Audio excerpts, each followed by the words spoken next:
Muito bem, então dando continuidade ao nosso módulo 1, nessa sequência nós vamos falar um pouco sobre usuários e grupos, entender um pouco como isso é estruturado, vamos falar um pouco sobre como representar outros usuários. Esse vídeo vai ser um pouco mais curto que o anterior e na sequência dele vocês já vão ter a oportunidade de executar aí o primeiro laboratório, bem simples também para conhecimento da plataforma. Então, como é a definição hoje de usuários e grupos dentro do ServiceNow? Então, numa instância ServiceNow, os usuários eles podem atualizar registros, importar dados, requisitar itens, implementar fluxos, aprovar itens de conhecimento, criar relatórios, desenvolver aplicações.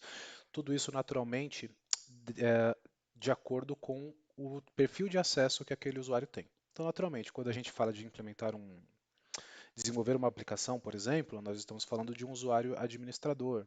Quando eu estou falando sobre requisitar itens, eu estou falando sobre um usuário comum, e assim por diante. Então, isso vai ser uma coisa que nós vamos chamar de roles ou papéis, e isso nós vamos ver um pouco mais adiante. E assim como nós temos os grupos, então, perdão, assim como nós temos os usuários que vão utilizar a ferramenta, nós também vamos ter grupos, que basicamente a definição de grupo é uma coleção de usuários. Então, um conjunto de usuários é um grupo. Então, o grupo ele é uma coleção de usuários, seria um agrupamento de usuários que dividem um propósito em comum, como usuários de um grupo de aprovador de solicitações de mudança, ou usuários que desejam receber certas notificações. Né? Então, a definição de grupo fica dessa forma. Então, o grupo ele vai ser um- uma coleção de usuários que dividem um propósito em comum. Assim como nós temos grupos como Service Desk, autores de base de conhecimento, administradores de recursos humanos. Então, nós agrupamos esses usuários de acordo com a atividade que eles vão desempenhar dentro da ferramenta.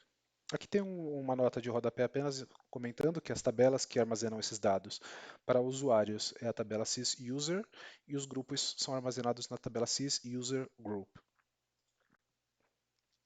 E aqui, como eu dizia para vocês, nós temos o que são chamados de roles, né, ou de papéis, que é basicamente um conjunto de permissões.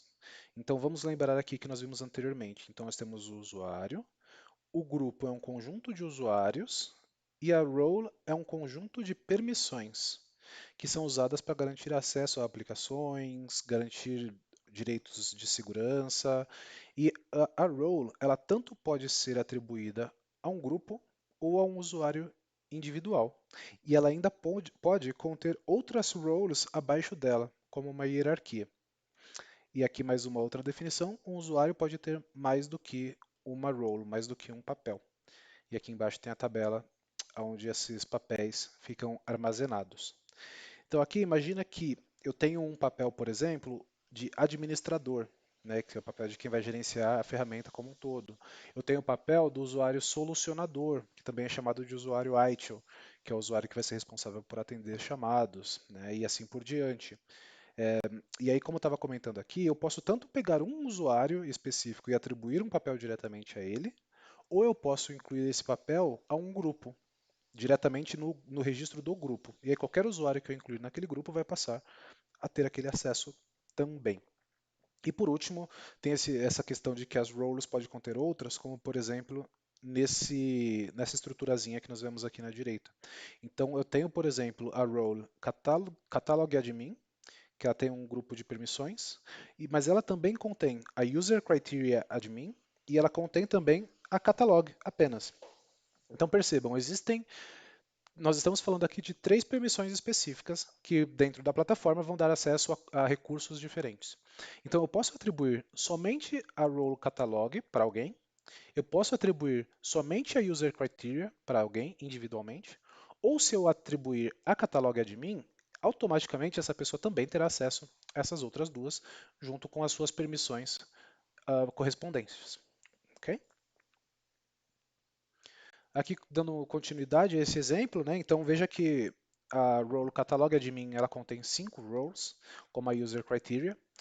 Elas são roles diferentes dentro da plataforma, então nós vemos aqui na direita aqui os 5 registros contidos dentro da catalog admin. E nós temos aqui como ver o que cada role dessa tem acesso. Então a catalog role vai ter acesso ao service catalog, a user criteria admin vai ter acesso aqui ao user criteria do service catalog e ao user criteria do knowledge, e a catalog admin vai ter acesso a tudo. Então eu posso falar, o usuário A vai ter acesso somente a isso, o usuário B vai ter acesso somente a isso, e o usuário C vai ter acesso a tudo, por exemplo. Esse tema também não se preocupem em entender muito a fundo, pensar em quais as roles que são possíveis de ter, porque elas são inúmeras. Apenas saibam que elas vão reger o que cada usuário vai poder acessar, quais as ações ele vai poder desempenhar. E é importante lembrar disso, que elas podem ser atribuídas a usuários ou a grupos, e que elas contêm outras roles também. Aí, parando um pouco dessa parte mais técnica, né, que nós estávamos falando até agora de usuário, grupo, que é uma coleção de usuários, role, que é uma coleção de permissões, e pensando aí nisso de uma forma geral, pensando nisso em pessoas, né? Então, as personas dentro da plataforma. Nós vamos ter então o System Administrator, que seria justamente esse papel que vai ter acesso a todos os recursos da plataforma, a todas as funções e a todos os dados. Nós temos o administrador especializado, que é um administrador que você dá acesso apenas a elementos específicos dentro da plataforma. Então, eu posso criar um administrador de catálogo, então ele vai poder fazer qualquer coisa na plataforma relacionada a catálogo. Um administrador de segurança, ele vai poder fazer somente coisas direcionadas à segurança e assim por diante. Eu tenho o usuário de processo, que seria o solucionador, né, que como eu dizia é o usuário que tem as atividades ITIL atribuídas a ele, geralmente é a pessoa que vai atender ao chamado. Temos o perfil de aprovador, que são aquelas pessoas que geralmente com perfil de gerente, de gestor, que quando chega alguma aprovação, também é necessário ter um perfil específico de aprovador, não é qualquer usuário no ServiceNow que pode realizar aprovações. E temos o solicitante, também chamado de Employee Self-Service, né, que é o ESS, que é o usuário que não tem role nenhuma. Um usuário que foi criado no ServiceNow e não tem nenhuma role atribuída a ele, automaticamente ele vai ser um requester, que vai ter acesso somente a páginas públicas, ao catálogo de serviços e como nós já falamos anteriormente. Aqui sobre o impersonation, que eu comentei então na, no vídeo anterior, nós podemos então, com o perfil impersonator ou perfil administrador, nós podemos representar outros usuários de forma a fazer simulações. Por exemplo, eu criei uma nova tabela que alguém me pediu e eu preciso confirmar se o usuário vai ter acesso a ela, né? Lembrando que, como eu sou administrador, eu posso estar vendo tudo. Então, testar com o meu usuário nem sempre vai ser válido.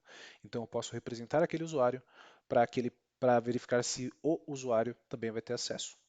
Caso alguém se preocupe com temas de segurança da informação, do tipo, olha, você pode então simular um diretor e fazer alguma coisa como se você fosse o diretor dentro da ferramenta. Fala, não é bem assim, porque toda alteração feita com um usuário impersonado fica registrado num log e que pode ser auditado.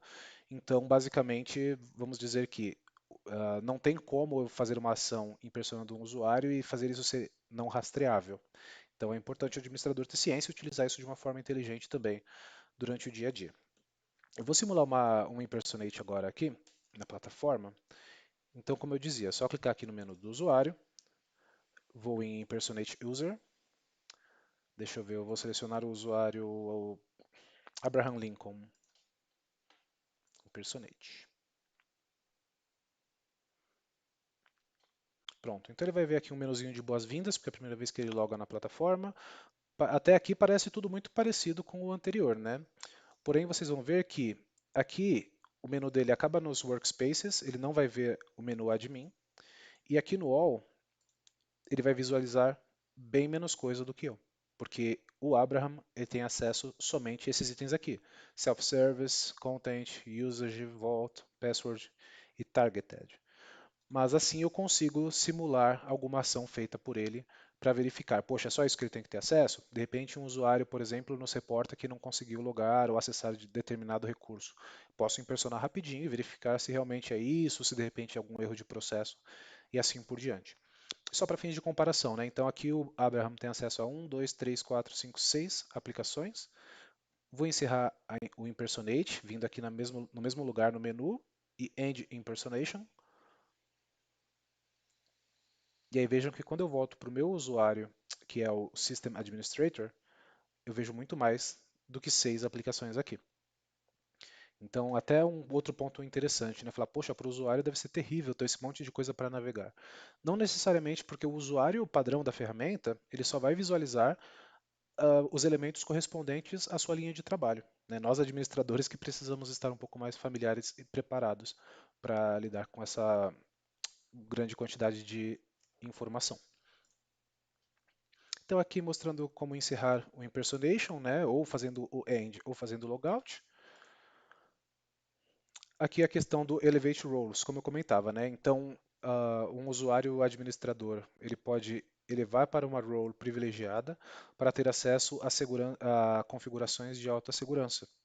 Então, apenas para fins de exemplo, eu vou entrar aqui na tabela que se chama ACL, onde ficam as Access Lists. Está aqui no final, System Security Access Control. Aqui eu tenho as configurações de o que cada perfil pode fazer em cada tabela, seja ler, seja escrever, seja criar, seja editar. Então eu vou pegar qualquer um aqui e percebam, está tudo somente leitura. Então fala, poxa Adriano, mas você é administrador e não consegue editar a informação de segurança? Justamente porque a plataforma, antes de me permitir fazer qualquer alteração no nível de segurança, ela primeiro me pede para elevar as roles. Então não é que eu não posso, é apenas um check para que eu me certifique de que eu tenho certeza do que eu quero fazer. Geralmente no dia a dia nós não deixamos a role com status de permissão elevada. Nós apenas trabalhamos nas outras demandas e quando necessário alterar uma ACL, nós clicamos aqui no elevar função, clicar aqui na caixinha Security Admin e Update. E aí vejam que agora, uma vez que eu faço isso, meu bannerzinho aqui em cima ele fica vermelho, para que eu fique atento de que eu estou numa situação atípica. Quando eu estou impersonando um usuário também é visível alguma coisa similar. Tem uma setinha aqui para cima indicando que eu estou usando a permissão elevada. E agora eu consigo editar essa ACL. Ok? Então isso é sobre o Elevate Role. Deixa eu desabilitá-lo agora. E vamos voltar aqui no nosso slide. Agora nós temos o nosso primeiro lab. Então, na sequência, vocês vão ter a oportunidade muito rapidamente de acessar a plataforma. Então, caso alguém ainda não tenha solicitado a instância de dev, a primeira etapa desse lab é justamente criar a sua instância no ServiceNow, no developer.servicenow. Você vai acessar a sua instância /sp para ficar familiar com o portal de serviços. O que é a sua instância /sp? Vejam que quando eu estou navegando aqui, a URL ela é meio extensa. Eu vou focar no que vem logo após o servicenow.com/. Então aqui eu vejo que eu tenho essa minha instância que é dev, 14, 5, etc. A de vocês vai ser outro número. Servicenow.com. Eu deleto tudo que vier depois disso e escrevo SP. SP é a sigla para Service Portal. Isso é customizável caso o cliente queira usar um outro nome, mas aí vocês vão ter acesso aqui. Então, primeira coisa, naveguem aqui, vejam as opções, podem criar uma solicitação se desejarem também. A segunda etapa é entrar na sua instância na versão sem o SP. Então, para voltar para aquele menu que nós estávamos antes, é deletar aqui e um novo Enter. Vocês vão voltar para Next Experience. E aqui vocês vão, por favor, façam a navegação na plataforma, verifiquem os recursos que nós acabamos de ver durante a aula e apenas para um exercício rápido, criem dois favoritos. O da base de conhecimento, então procurar um item que se chama Knowledge e favoritá-lo, e também o Service Catalog. Então favoritar o Knowledge e o Service Catalog nesse lab. Na sequência, nós vamos ter um quiz que eu vou deixar disponível para vocês e a sequência do quiz nós faremos a continuidade do módulo 1. Obrigado até aqui e até logo.